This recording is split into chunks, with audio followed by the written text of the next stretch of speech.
GitHub, GitLab, or Bitbucket. All three host Git repositories. All three have free plans. So which one should you actually use? Here's the breakdown. GitHub is the most popular with 100 million developers and 420 million repositories. Owned by Microsoft since 2018. Free tier has unlimited public and private repos. Team plan starts at $4 per user per month. GitHub Actions for CI/CD built-in. Massive community and integrations marketplace. GitHub Pages for free website hosting. No self-hosting option unless you're enterprise. Best for open source projects, largest community, and easy third-party integrations. If you want the biggest developer network and simplicity, GitHub is the default choice. GitLab is the complete DevOps platform.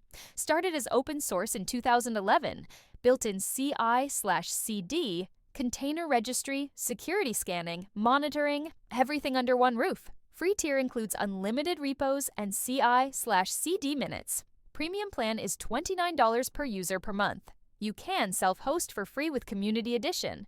Best for teams who want an all-in-one DevOps solution without relying on third-party tools. If full lifecycle management and self-hosting matter, GitLab wins.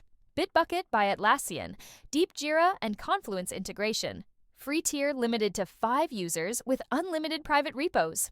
Standard pricing starts at $4 per month.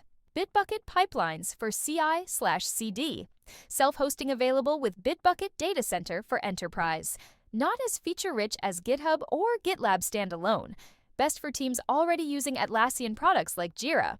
If you live in the Atlassian ecosystem, Bitbucket is the natural choice. Quick summary, GitHub for open source and largest community. GitLab for complete DevOps lifecycle and self-hosting. Bitbucket for Atlassian ecosystem integration. Most developers default to GitHub. Enterprises needing full DevOps choose GitLab. Teams using Jira pick Bitbucket. All three have free tiers. Test and decide. Drop a comment. Which one do you use? Like and subscribe. Thanks for watching.